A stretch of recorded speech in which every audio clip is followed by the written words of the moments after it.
नमस्कार दोस्तों, मेरा नाम है रवि और आप सभी का स्वागत है आपके अपने YouTube channel study with Ravi पर। फ्रेंड्स, आज हम इस क्लास में उत्तराखंड करंट अफेयर्स पढ़ने जा रहे हैं, जिसमें दोस्तों हम मार्च महीने के सभी महत्वपूर्ण प्रश्नों को पढ़ेंगे और साथ में हम सभी प्रश्नों के एक्स्ट्रा फैक्ट्स को भी डिस्कस करेंगे, जिससे प्रश्न आपको अच्छे से क्लियर हो सके। दोस्तों, ये क्लास फॉरेस्ट गार्ड एग्जाम के लिए महत्वपूर्ण रहने वाली है। अगर आपका एग्जाम है तो दोस्तों प्लीज़ बिना स्किप के वीडियो को एंड तक जरूर देखते रहिएगा। ठीक है, उम्मीद करता हूँ आज की क्लास आपको जरूर पसंद आएगी। तो चलिएगा शुरू करते हैं दोस्तों आज की अपनी इस क्लास को, जिसका पहला प्रश्न है कि उत्तराखंड के किस संस्थान के शोधकर्ताओं ने जीवाणुरोधी अणु एंटीबैक्टीरियल मोलिक्यूल की खोज की है। सही आंसर है option V, IIT Roorkee. IIT Roorkee के शोधकर्ताओं के द्वारा दोस्तों हाल ही में जीवाणुरोधी बैक्टीरियल मोलिक्यूल की खोज की गई है। इस मोलिक्यूल का नाम रखा गया है दोस्तों IITR00693। ठीक है, तो ये भी आप याद रखिएगा। इसके अलावा बात करें दोस्तों आईआईटी रुड़की की, तो दोस्तों इसने हाल ही में परम गंगा सुपर कंप्यूटर को विकसित किया है। ये भी क्वेश्चन आपसे एग्जाम में पूछा जा सकता है। ठीक है, और इसी के ही द्वारा दोस्तों वर्ष 2022 में 14 मार्च को रिसर्च डे के रूप में मनाने की घोषणा की गई थी। ठीक है, बढ़ते हैं नेक्स्ट क्वेश्चन की ओर। बताना होगा दोस्तों आपको कि हाल ही में वर्ष 2022 के लिए कितने शिक्षकों को सलेश मटियानी पुरस्कार के लिए चयनित किया गया। सही आंसर रहेगा ऑप्शन ए। ठीक है, तो 17 शिक्षकों को दोस्तों सलेश मटियानी पुरस्कार देने की घोषणा की गई है वर्ष 2022 के लिए। ठीक है, इसके अलावा दोस्तों कुछ समय पहले 2018 और 2021, ठीक है, इन दोनों वर्ष के लिए दोस्तों 39 शिक्षकों को चयनित किया गया था सलेश मटियानी पुरस्कार के लिए। इस पुरस्कार की शुरुआत दोस्तों 2009 में हुई थी, ये भी आपको याद रखना है। यह पुरस्कार शिक्षा में उत्कृष्ट कार्य के लिए दिया जाता है। तीसरा प्रश्न है कि 24 मार्च 2023 को उत्तराखंड के कितने खिलाड़ियों को देवभूमि उत्तराखंड खेल रत्न पुरस्कार दिया गया है। तो दोस्तों 24 मार्च 2023 को उत्तराखंड के 2 खिलाड़ियों को देवभूमि उत्तराखंड खेल रत्न पुरस्कार दिया गया है। ठीक है, इन खिलाड़ियों के नाम है दोस्तों लक्ष्य सेन और चंदन सिंह। ठीक है, तो चंदन सिंह और लक्ष्य सेन को दोस्तों देवभूमि उत्तराखंड खेल रत्न पुरस्कार दिया गया है 24 मार्च 2023 को। लक्ष्य सेन इनका बैडमिंटन से संबंध है। ठीक है, और जो चंदन सिंह है तो यह दोस्तों एक प्रसिद्ध एथलेटिक्स है। ठीक है, चंदन सिंह का संबंध नैनीताल जनपद से है और लक्ष्य सेन यह अल्मोड़ा के रहने वाले हैं। इन दोनों खिलाड़ियों को दोस्तों अलग अलग वर्ष के लिए यह पुरस्कार दिया गया है। लक्ष्य सेन को 2019-20 के लिए दिया गया है। ठीक है, जो चंदन सिंह हैं इन्हें दोस्तों 2020 और 21 के लिए दिया गया है। ठीक है, तो इसलिए आपसे इस तरह से भी क्वेश्चन पूछा जा सकता है कि किस खिलाड़ी को 2019-20 के लिए देवभूमि उत्तराखंड खेल रत्न पुरस्कार दिया गया। ठीक है, तो आप ये भी याद रखिएगा। अब देखिए बात करें कि देवभूमि उत्तराखंड खेल रत्न पुरस्कार इसकी शुरुआत किस वर्ष की गई थी। तो इसकी शुरुआत की गई थी दोस्तों 2013 से। 2013 में सर्वप्रथम यह पुरस्कार दिया गया था दोस्तों जसपाल राणा को। जसपाल राणा का संबंध दोस्तों तीरंदाजी से है। यह उत्तरकाशी के रहने वाले हैं। ठीक है, और जब यह पुरस्कार दोस्तों शुरू किया गया था इसका नाम था उत्तराखंड खेल रत्न पुरस्कार। देवभूमि शब्द को जोड़ा गया था दोस्तों 2015 में, तो ये भी आप याद रखिएगा। ठीक है, अगर आपसे पूछा जाए कि देवभूमि उत्तराखंड खेल रत्न पुरस्कार पाने वाली पहली महिला कौन है, तो पहली महिला है दोस्तों एकता बिष्ट, जिनका संबंध क्रिकेट से है और इन्हें यह पुरस्कार 2017 में दिया गया था। इस पुरस्कार में दोस्तों 5 लाख रुपए की राशि दी जाती है। अगला प्रश्न है कि 24 मार्च 2023 में उत्तराखंड के कितने प्रशिक्षकों को देवभूमि उत्तराखंड द्रोणाचार्य पुरस्कार से सम्मानित किया गया है। तो दोस्तों 24 मार्च 2023 में उत्तराखंड के 3 प्रशिक्षकों को देवभूमि उत्तराखंड द्रोणाचार्य पुरस्कार से सम्मानित किया गया है। यह पुरस्कार दोस्तों कोच को दिया जाता है, मतलब प्रशिक्षकों को दिया जाता है। ठीक है, इसमें जो धनराशि दी जाती है तो 3 लाख रुपए की धनराशि दी जाती है। अब देखिए बात करते हैं ये 3 प्रशिक्षक कौन है। ठीक है, पहले प्रशिक्षक हैं दोस्तों धीरेन्द्र कुमार सेन। धीरेन्द्र कुमार सेन यह लक्ष्य सेन के पिताजी हैं दोस्तों, और यह बैडमिंटन के कोच हैं। इन्हें 2019-20 के लिए यह पुरस्कार दिया गया है। ठीक है, दूसरे व्यक्ति हैं दोस्तों कमलेश कुमार तिवारी, यह ताइक्वांडो प्रशिक्षण हैं। ठीक है, इन्हें दोस्तों 2020-21 के लिए यह पुरस्कार दिया गया है। ठीक है, तो याद रखिएगा कि जो कमलेश कुमार तिवारी हैं इन्हें 2020-21 के लिए यह पुरस्कार दिया गया है। ठीक है, तीसरे व्यक्ति हैं दोस्तों संदीप कुमार डुकलान। ठीक है, संदीप कुमार डुकलान यह तीरंदाजी के कोच हैं। इन्हें दोस्तों 2021-22 के लिए यह पुरस्कार दिया गया है। ठीक है, तो देखिए तीनों को अलग अलग साल के लिए दिया गया है। जो धीरेन्द्र कुमार सेन हैं इन्हें 2019-20 के लिए। ठीक है, जो दूसरे कोच हैं कमलेश कुमार तिवारी, ठीक है, इन्हें दोस्तों 2021 के लिए दिया गया है। तीसरे कोच हैं संदीप कुमार डुकलान, इन्हें दोस्तों 2021-22 के लिए यह पुरस्कार दिया गया है। ठीक है, तीनों के दोस्तों खेल भी याद रखिएगा कि धीरेन्द्र कुमार यह बैडमिंटन के कोच हैं, कमलेश कुमार तिवारी यह दोस्तों ताइक्वांडो के कोच हैं। ठीक है, संदीप कुमार डुकलान यह दोस्तों तीरंदाजी के कोच हैं। इसके अलावा बात करें कि दोस्तों पहले व्यक्ति जिन्हें दोस्तों द्रोणाचार्य पुरस्कार दिया गया, तो पहले व्यक्ति हैं दोस्तों हरि सिंह थापा, जिन्हें दोस्तों 2013 में यह पुरस्कार दिया गया था। ठीक है, अब करते हैं बात महिलाओं में। तो महिलाओं में दोस्तों सर्वप्रथम यह पुरस्कार दिया गया था रेणु कोहली को 2015 में। ठीक है, तो याद रखिएगा यह भी आपसे पूछा जा सकता है। नेक्स्ट क्वेश्चन है कि 24 मार्च 2023 को उत्तराखंड के कितने खिलाड़ियों को खेल में उल्लेखनीय योगदान के लिए Uttarakhand life time achievement award दिया गया है। तो दोस्तों Uttarakhand life time achievement award 2023 के लिए चुने गए हैं सुरेश चंद्र पांडे। ठीक है, तो एक व्यक्ति को यह पुरस्कार दिया गया है, याद रखना है आपको। तो राइट आंसर रहेगा ऑप्शन ए सुरेश चंद्र पांडे। यह दोस्तों एक एथलेटिक्स के प्लेयर थे। ठीक है, जिन्हें यह पुरस्कार दिया गया है। बात करते हैं सर्वप्रथम Uttarakhand life time achievement award किसे दिया गया, तो यह दोस्तों दिया गया था हंसा मनराल को 2015 में। ठीक है, और इसमें भी दोस्तों 5 लाख रुपए की धनराशि दी जाती है, तो धनराशि भी आपको याद रखनी है। ये पुरस्कार दिए गए हैं दोस्तों उत्तराखंड के खेल मंत्री रेखा आर्या के द्वारा।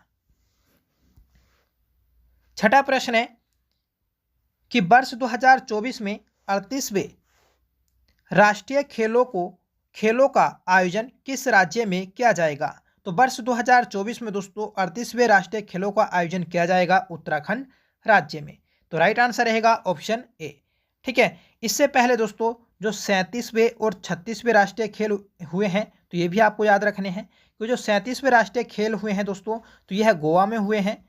ठीक है, और जो 36वें राष्ट्रीय खेल हुए थे दोस्तों, तो वह अहमदाबाद में हुए थे। ठीक है, तो ये आपको याद रखना है।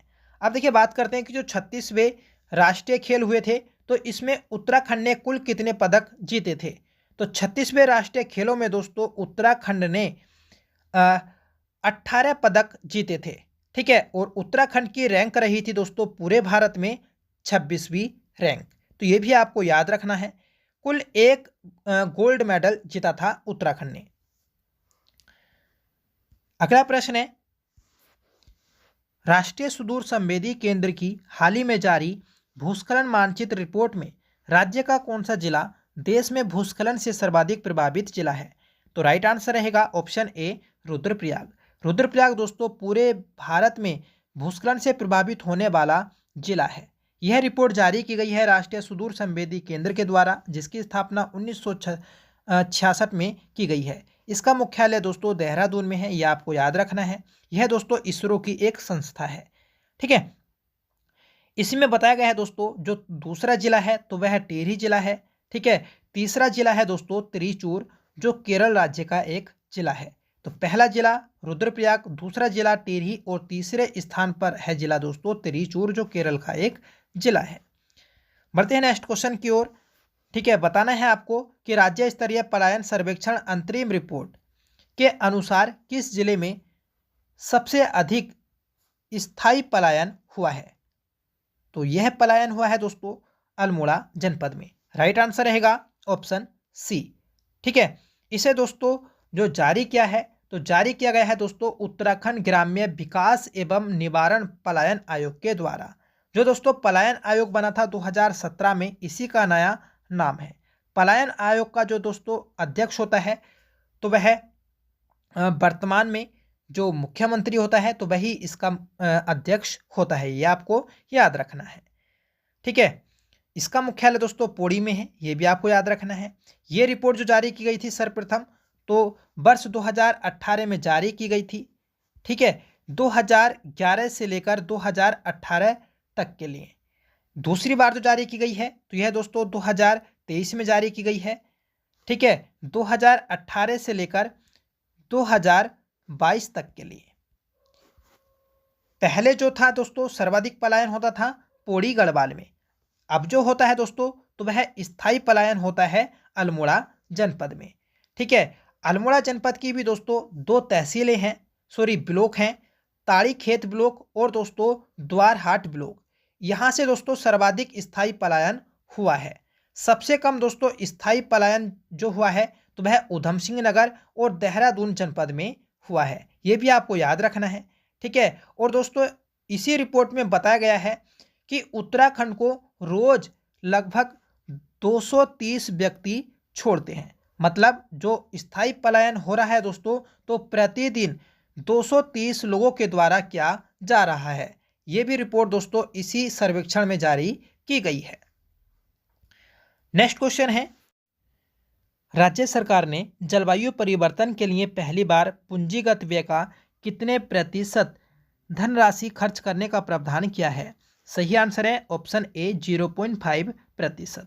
दोस्तों पर्यावरण संरक्षण और सतत विकास के बीच संतुलन स्थापित किया जाएगा, जिस कारण राज्य सरकार ने पूंजीगत व्यय का 0.5% धन खर्च करने का निर्णय लिया है। बढ़ते हैं नेक्स्ट क्वेश्चन की ओर और प्रश्न रहेगा दोस्तों कि जल जीवन मिशन योजना के तहत घर घर जल पहुंचाने में पहला स्थान किस जिले का है। तो पहला स्थान दोस्तों देहरादून जिले का है। राइट आंसर है ऑप्शन बी। ठीक है, आपको याद रखना है कि जल जीवन मिशन योजना उत्तराखंड राज्य में 6 जुलाई 2020 को लागू की गई थी, जिसमें दोस्तों ग्रामीण क्षेत्रों में 1 रुपये में वाटर कनेक्शन दिया जाएगा। और इस योजना को दोस्तों त्रिवेंद्र सिंह रावत के द्वारा शुरू किया गया था। अगर आपसे पूछा जाए कि जल जीवन मिशन योजना भारत में कब शुरू की गई थी तो यह दोस्तों 15 अगस्त 2019 को शुरू की गई थी और जिसे पूरा करने का लक्ष्य 2024 है। मतलब 2024 तक दोस्तों हर घर तक कनेक्शन दिया जाएगा। अगला प्रश्न है और बताना है फ्रेंड्स आपको कि मार्च 2023 में किस राज्य के द्वारा नई पर्यटन नीति 2023 को मंजूरी दी गई है। तो मार्च 2023 में उत्तराखंड राज्य के द्वारा दोस्तों नई पर्यटन नीति 2023 को मंजूरी दी गई है। ठीक है, और इससे पहले दोस्तों जो उत्तराखंड में नई पर्यटन नीति आई थी तो वह दोस्तों वर्ष 2018 में आई थी, ये आपको याद रखना है। ठीक है, अब जो नई पर्यटन नीति आई है 2023 में तो इसके अनुसार दोस्तों उत्तराखंड के शहरों को 4 कैटेगरी में बांटा जाएगा, ABCD। ठीक है, और इसी कैटेगरी के आधार पर दोस्तों शहरों को सहायता अनुदान भी दिया जाएगा। 12वां प्रश्न है दोस्तों कि हाल ही में किस राज्य ने सौर ऊर्जा नीति 2023 को मंजूरी दी है। तो उत्तराखंड राज्य ने दोस्तों हाल ही में सौर ऊर्जा नीति 2023 को मंजूरी दी है। इस नीति के अनुसार दोस्तों राज्य में दिसंबर 2027 तक 2500 मेगावाट बिजली उत्पादन का लक्ष्य रखा गया है। मतलब 2500 मेगावाट बिजली का जो उत्पादन किया जाएगा दोस्तों तो वह सौर ऊर्जा नीति से किया जाएगा। नेक्स्ट क्वेश्चन है कि उत्तराखंड में 28 मार्च से 30 मार्च के बीच G20 की बैठक का आयोजन किस शहर में किया गया? तो सही आंसर है दोस्तों ऑप्शन सी, रामनगर में। 28 मार्च से 30 मार्च के मध्य दोस्तों G20 की उत्तराखंड में पहली बैठक आयोजित की गई है रामनगर शहर में। उत्तराखंड में दोस्तों G20 की कुल 3 बैठक आयोजित की जाएंगी। ठीक है, पहली बैठक दोस्तों रामनगर में आयोजित की गई। अगली जो 2 बैठक आयोजित की जाएंगी तो वह दोस्तों ऋषिकेश शहर में आयोजित की जाएंगी। ठीक है, तो आपको याद रखना है, महत्वपूर्ण प्रश्न है। बढ़ते हैं नेक्स्ट क्वेश्चन की ओर। आपको बताना होगा फ्रेंड्स कि हाल ही में शुरू की गई मुख्यमंत्री एकल महिला सशक्त स्वरोजगार योजना के लिए न्यूनतम और अधिकतम कितने वर्ष तक की महिलाएं पात्र होंगी? तो दोस्तों इस योजना में 25 से 45 वर्ष तक की महिलाएं ही पात्र रहेंगी। ठीक है, तो राइट आंसर है हमारा ऑप्शन ए। इस योजना को दोस्तों राज्य में 7 मार्च 2023 को शुरू किया गया, याद रखिएगा। ठीक है, और इस योजना को जो शुरू किया है तो वह दोस्तों बाल विकास मंत्री हैं। ठीक है, रेखा आर्या। ठीक है, या फिर बोल सकते हैं कि महिला सशक्तिकरण एवं बाल विकास मंत्री रेखा आर्या, इनके द्वारा ही दोस्तों इस योजना को शुरू किया गया है। इस योजना को शुरू करने का जो मुख्य उद्देश्य है दोस्तों, तो वह महिलाओं को आत्मनिर्भर और सशक्त बनाना है। ठीक है, तो ये भी आपको याद रखना है। बढ़ते हैं नेक्स्ट क्वेश्चन की ओर। बताइएगा फ्रेंड्स आप कि पूर्वी लद्दाख, ठीक है, पूर्वी लद्दाख में स्वतंत्र फील्ड बटालियन की कमान संभालने वाली पहली महिला अधिकारी कौन बनी है? तो यह बनी है दोस्तों कर्नल गीता राणा। इनका संबंध दोस्तों उत्तराखंड राज्य से है, ये भी आप याद रखिएगा कि कर्नल गीता राणा यह दोस्तों पूर्वी लद्दाख में स्वतंत्र फील्ड बटालियन की कमान संभालने वाली पहली महिला अधिकारी बनी है। ठीक है, सुरभि जखमोला की बात करें तो सुरभि जखमोला दोस्तों यह बीआरओ के असाइनमेंट पर भूटान में तैनात होने वाली पहली भारतीय महिला है। ठीक है, और इन्हें जो तैनात किया गया है तो वह दोस्तों प्रोजेक्ट दंतक के तहत तैनात किया गया है। तो याद रखिएगा, यह भी महत्वपूर्ण प्रश्न है। हाल ही में लॉन्च की गई नई पुस्तक Bipin the man behind the uniform पुस्तक किसने लिखी है? इस पुस्तक को दोस्तों रचना बिष्ट के द्वारा लिखा गया है। सही आंसर है ऑप्शन सी। यह पुस्तक दोस्तों भारत के पहले सीडीएस जनरल बिपिन रावत के जीवन पर आधारित है। ठीक है, इनका जो निधन हुआ था दोस्तों तो 2021 में हेलीकॉप्टर दुर्घटना में तमिलनाडु राज्य में हो गया था। अगला प्रश्न है कि वर्ष 2023-24 के लिए उत्तराखंड विधानसभा में कितना बजट पेश किया गया? तो वर्ष 2023-24 के लिए उत्तराखंड विधानसभा में दोस्तों 77,407.08 करोड़ रुपए का बजट पेश किया गया है, जो कि दोस्तों पिछले वर्ष की तुलना में 18.5% अधिक है। इस बजट को दोस्तों उत्तराखंड के वित्त मंत्री प्रेम अग्रवाल के द्वारा पेश किया गया है। तो आपसे ये भी पूछा जा सकता है कि उत्तराखंड के वर्तमान में वित्त मंत्री कौन है? तो प्रेम अग्रवाल। हाल ही में किस राज्य सरकार ने अनाथ बच्चों के लिए सरकारी मदर मिल्क बैंक बनाने का निर्णय लिया है? तो राइट आंसर है ऑप्शन बी, उत्तराखंड सरकार। ठीक है, उत्तराखंड राज्य सरकार ने अनाथ बच्चों के लिए सरकारी मदर मिल्क बैंक बनाने का निर्णय लिया है। अगला प्रश्न है कि हाल ही में अंतर्राष्ट्रीय योग महोत्सव 2023 का आयोजन कहाँ किया गया? सही आंसर रहेगा ऑप्शन ए, ऋषिकेश। ऋषिकेश शहर में दोस्तों अंतर्राष्ट्रीय योग महोत्सव 2023 का आयोजन किया गया है। ठीक है, इसका आयोजन दोस्तों 1 से लेकर 7 मार्च के मध्य किया गया उत्तराखंड पर्यटन विकास परिषद के द्वारा। ठीक है, और आपको ये भी याद रखना है कि 21 जून को दोस्तों योग दिवस मनाया जाता है। 20वां प्रश्न है कि रेशम उत्पादकों हेतु बीमा योजना शुरू करने वाला देश का पहला राज्य कौन बना? तो रेशम उत्पादकों हेतु बीमा योजना शुरू करने वाला देश का पहला राज्य बना है दोस्तों उत्तराखंड राज्य। सही आंसर है ऑप्शन सी। इस योजना को दोस्तों कृषि मंत्री गणेश जोशी ने शुरू किया है। ठीक है, रेशम कीट बीमा कार्यक्रम के तहत। राज्य के 4 जनपदों में दोस्तों देहरादून, नैनीताल, ऊधम सिंह नगर और हरिद्वार में इस योजना को शुरू किया गया है। तो आपसे ये भी पूछा जा सकता है कि रेशम उत्पादकों हेतु बीमा योजना उत्तराखंड के कितने जनपदों में शुरू की गई। तो यह योजना दोस्तों 4 जनपदों में शुरू की गई है और चारों के नाम आपको याद रखने हैं। 2 गढ़वाल के जनपद और 2 दोस्तों कुमाऊं के जनपद हैं।